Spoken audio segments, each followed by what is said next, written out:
Cuando empezó el proceso judicial contra él, el señor Rodríguez Zapatero dijo que iba a atender puntualmente a los medios de comunicación. Por tanto, deseo expresar que voy a ejercer mi derecho a la defensa con toda la firmeza y toda la convicción, y también que atenderé en los próximos días a los medios de comunicación. Aunque ha esperado a conceder su primera entrevista después de la imputación, a saber que iba a declarar su ex amigo el señor Julio Martínez. Y ha concedido esa primera entrevista a la televisión pública que controla el gobierno del señor Pedro Sánchez, que le está defendiendo, y al periodista que ha escogido es al señor don Javier Ruiz, que es el programa que más le lleva defendiendo desde que empezó la investigación, y además un entrevistador con el que tiene una amistad personal, o al menos sabemos que le visitaba en su casa. Vente, que estamos deseando verte. O sea, que era una... Porque si no, no hablas así con un expresidente. Pero esto se nota cuando ves el programa, ¿no? Era una relación habitual. O sea, quiero decir que tampoco... O sea, que tú ves el programa... Hombre, y claro. lo intuyes. Bueno, si tú ves el programa desde que estalló el escándalo Zapatero, parece que el culpable es Calama y no Zapatero. Y parece que las joyas, tener joyas de 1.300.000 euros es lo más normal del mundo y que son baratijas. O sea, es decir... Pues es que a veces parece que han dejado la cena de ver. Exactamente. ¿Por qué incides en ello? Porque tú eres el cronista nuestro, yo no veo soy el programa, consumidor pero de la tele de pago. ¿Y entonces entiendes más con esto? No, a mí simplemente es que ni me ha llamado la atención, porque cuando tú estás acostumbrado a ver el programa, pues sabes, pues, no te sorprende, o sea, y bastante, seguro que se han ido también a esquiar y cosas así. En redes sociales han comparado esa entrevista con las entrevistas que concedía el señor Aznar a la televisión pública cuando era presidente del gobierno y se defendía del Prestige o de las armas de destrucción masiva en Irak, etc. Y si esas armas no aparecieron ahora en esta última batalla, en esta batalla de Bagdad, que se augura terrible. Todo lo que tenga que aparecer ahora aparecerá, yo estoy absolutamente seguro de eso. Pero ese tipo de entrevistas son más entrevistas de cámara que hacen todos los presidentes, donde afirman cosas que luego pueden quedar en entredichas, ¿no? Pueden ser comparadas con las entrevistas del señor González a Victoria Prego, con la entrevista del señor Pedro Sánchez diciendo que no podía dormir si pactaba con Podemos o que nunca iba a haber amnistía. Pero el independentismo pedía la amnistía, no han tenido amnistía. No la habrá primero por convicción personal y por convicción personal. Pues la de Aznar diciendo que no había duda de que había armas de destrucción masiva en Irak. Pero esta entrevista es un género diferente. Esta entrevista es lo que podríamos llamar una entrevista desmentido. Y estoy bastante seguro de que cuando el señor don Javier Ruiz empieza así la entrevista... José Luis Rodríguez Zapatero, bienvenido. Buenos días. Presidente, ¿se ha corrompido usted? No, en absoluto. Siempre mi actividad profesional como consultor ha sido respetando la legalidad. Presidente, ¿ha vendido usted influencias? ¿Ha traficado usted con favores políticos? Jamás. No lo está haciendo por casualidad. Está imitando cómo empezó el señor Iñaki Gabilondo, su mentor y referente, la histórica entrevista al presidente del gobierno, don Felipe González, de principios de 1995. Señor presidente, muy buenas noches. Buenas noches. ¿Me va usted permitir que le pregunte directamente? ¿Organizó usted legal, señor González? Jamás se me hubiera ocurrido. Yo soy un demócrata de toda la vida, convencido de que solo se pueden utilizar instrumentos democráticos para luchar contra el crimen. ¿Autorizó usted la guerra sucia contra ETA? Nunca autoricé ni nunca encubrí. Y de hecho, el señor Zapatero usó expresiones muy parecidas a las que usó el señor Felipe González en aquella entrevista. Influencias. ¿Ha traficado usted con favores políticos? Jamás. Jamás se me hubiera ocurrido. Yo soy un demócrata de toda la vida. El señor González concede esa entrevista porque después de haber afirmado que no tenía nada que ver su gobierno con los GAL, acaba de ser imputado el que era su secretario de Estado de Seguridad y máximo responsable de la lucha antiterrorista de su gobierno, el señor Rafael Vera. Y los policías que se han identificado como exmiembros de los GAL y que están confesando, están asegurando que el señor González estaba a la cabeza de los GAL. ¿Cómo podemos hacer hipótesis que presuman la culpabilidad de personas que han llevado una gran responsabilidad en la lucha contra el terrorismo? Por eso, ante esas afirmaciones tenía que hacer un desmentido. Y solo tenía dos vías, o un comunicado desmintiendo o una entrevista donde hiciera el desmentido. Y en este contexto, los políticos suelen querer un escenario afín. Por eso lo hizo en Televisión Española. Lo que pasa es que se dio la originalidad que la entrevista no se la hizo la que era la directora de informativos de TV en aquella época, que era la señora María Antonia Iglesias, ni tampoco era el que era presentador de los telediarios estrella en aquel momento, que era el señor Ramón Pellicer. Si nos llevaron a un presentador de fuera, como era el locutor don Iñaki Gabilondo, que era el director de Hoy por Hoy, quizá porque eran conscientes de que la televisión pública felipista no tenía la mejor imagen de imparcialidad y que a lo mejor tendría mejor imagen una entrevista con alguien de fuera. Y seamos justos, por muy buena opinión pública que haya tenido siempre el señor Gabilondo, pues se sabía que si él era el entrevistador, pues una extrema crueldad con el presidente González no tendría. Eso sí, le preguntaría justo lo que necesitaba para poder hacer el desmentido. Es exactamente lo mismo que se ha dado en esta situación, solo que en esta situación no se ha molestado en disimular buscando a un entrevistador invitado y yo que sé, haber traído al señor Javier del Pino de la cadena SER para disimular y dicho, traemos directamente al señor Javier Ruiz, que además son colegas, pero que le pregunte lo que necesita que le pregunte para que lo desmienta. Influencia ni siquiera que hablé con nadie, ni de la SEPI ni del gobierno, para el rescate de Plus Ultra. Eso es así, va a ser así y por tanto tengo una convicción absoluta en mi inocencia. Presidente, ¿ha desviado usted dinero a sus hijas? En absoluto, mis hijas han hecho su trabajo.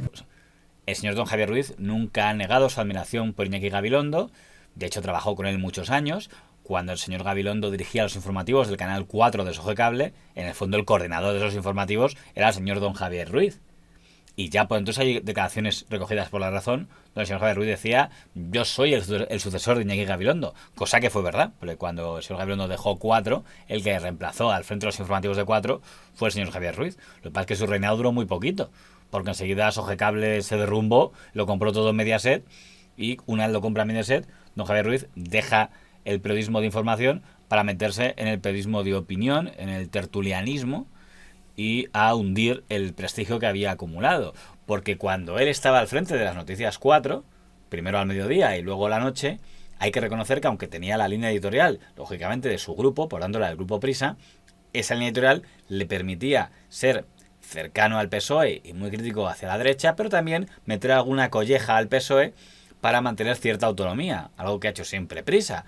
Por ejemplo, cuando gobernaba el señor Rodríguez Zapatero en aquella época, el señor Javier Ruiz le hizo críticas por cómo llevó el tema de la crisis económica. El paro registrado es ya oficial, supera los 4 millones de desempleados en España. El mes de enero ha sido lamentable, 125.000 personas más, 3 horas. 3 ha durado la última medida que contenía este documento.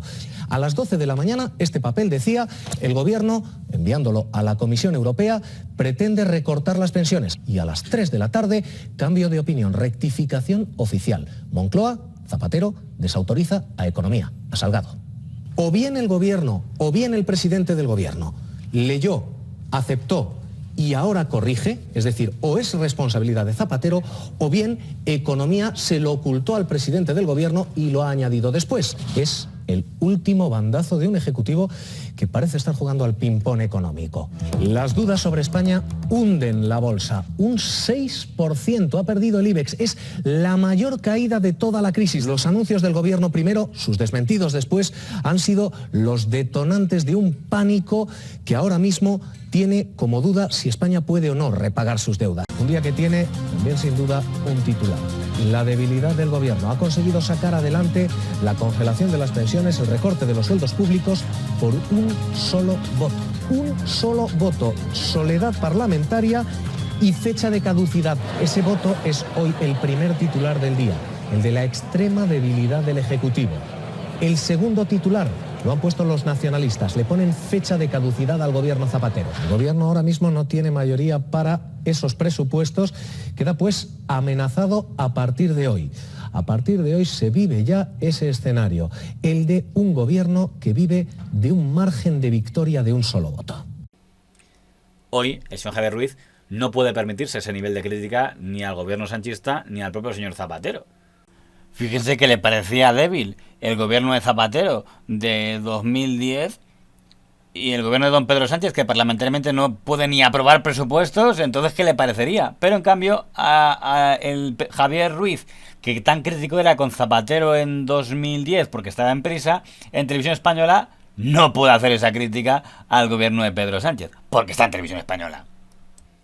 Porque no depende de unos directivos de Prisa como Cebriano Polanco que digan, sí, estamos con el PSOE por una colleja de vez en cuando para recordarles que tenemos autonomía. No, está con una televisión española que depende directamente del gobierno. Y el señor Javier Ruiz ya no tiene prestigio por la forma en la que comunica. Ahora los que le admiran es por militancia, le admiran porque esto es de los nuestros y por eso le admiramos. Por tanto, prefirió prescindir de los que le admirábamos por cómo comunicaba cuando estaba en Sofocable para elegir a los que le admiran por el posicionamiento que le atribuyen. Fue su decisión. En mi opinión, si se hubiera quedado en el modelo anterior, se hubiera librado de muchos ridículos que ha hecho desde que escogió trabajar por la militancia. Usted y yo ni nos conocemos, nunca en la vida. Usted es amigo de otros presentadores, se está equivocando usted. No nos conocemos usted y yo, comisario. Una conversación que tuvo conmigo en 2017, que sinceramente yo ni recordaba haber tenido. La baja fecha de hoy en la Comunidad de Madrid, 85.000 euros a sueldo del gobierno de Ayuso. Y hoy les estamos contando esas nuevas conversaciones en las que lo que plantean son cosas como esta: bomba Lapa contra Pedro Sánchez. Bomba Lapa contra Pedro Sánchez. Les vamos a contar porque hay un mensaje equivocado en toda esa serie. Uno en el que uno de esos agentes señalados decía bomba Lapa. Parecía sugerir que era una bomba Lapa contra Pedro Sánchez. La realidad es otra, rectificada el sábado. Era algo que él decía que le podían hacer a él, que Pedro Sánchez podía colocarle a él una bomba Lapa. Es lo que se está bautizando en sectores conservadores como un bulo. Pero es un bulo 1, en todo caso. Hay 1996 folios de otras conversaciones. En todo caso, hay que recordar que cuando el señor Felipe González concedió aquella entrevista, el señor González no estaba imputado él directamente. Era por defender a su gobierno. Y eso no le impidió dar algunas noticias, como anunciar que iba a denunciar a aquellos que le identificaran con la X de los GAL. Lo decía por el diputado de Izquierda Unida, el señor Felipe Alcaraz, que acababa de hacerlo. Mire, hoy han dicho en la prensa esta mañana que el gobierno ordenó el pago de 200 millones de pesetas al señor Amedo y Domínguez. Y yo he dicho al ministro de Justicia inmediatamente que presente una querella contra quien hace esa afirmación, porque es absolutamente falsa. No tiene ningún fundamento. Y digo esto porque el señor Rodríguez Zapatero olvidó una norma habitual en las entrevistas, que es decir algo nuevo. Si va a limitarse a desmentir todo, es todo mentira y punto, la entrevista podría haber durado 1 minuto. Es muy curioso que evitara descalificar al que es la principal declaración en su contra, la del señor Julio Martínez, y evitó atacarle, quizá confiando en que modifique su postura. Yo no voy a entrar en la estrategia de defensa de Julio Martínez. No va con mi estilo ni con mi código de conducta renegar de que he tenido una amistad dilatada en el tiempo con él, y las relaciones humanas tienen su ámbito y lo que es el proceso judicial el suyo. Pero lo más llamativo aún, lo que es un tanto absurdo, es que el señor Zapatero no diga algo tan simple como quién le regaló las joyas. Porque no alcanzo a saber qué motivo hay, ni para que no lo dijera en su momento, ni para que no lo dijera al declarar por primera vez ante la justicia, ni para que no lo dijera al señor don Javier Ruiz. Porque quizá esa hubiera sido la gran aportación que podía haber hecho. Pues mira, me lo regaló el jeque no sé qué, me lo regaló Aznar un día que vino borracho y me lo regaló. Pues no, me lo regaló yo qué sé. ¿Tanto le cuesta decir quién le regaló esas joyas? Regalo de cortesía personal de hace muchos años. Quiero que sea ante la justicia cuando se especifique el origen y lo que ha sucedido, pero lo voy a decir, ni tenían uso ni destino, ni el valor que ahora se ha atribuido, que es un valor que será sometido a contradicción. ¿O es que están buscando a ver cómo justifican que las joyas no cruzaran la frontera para que no sea tráfico y encuentren a alguien que cruzara la frontera para que se los regalara en Oia y el que querían iba a ser Arabia Saudí, pero parece que no concuerda, y están viendo a ver alguna forma en la que encaje y no haya acusación? Si aún está buscando su versión para defenderse, podría haber esperado a conocer la entrevista a tener esa versión de defensa.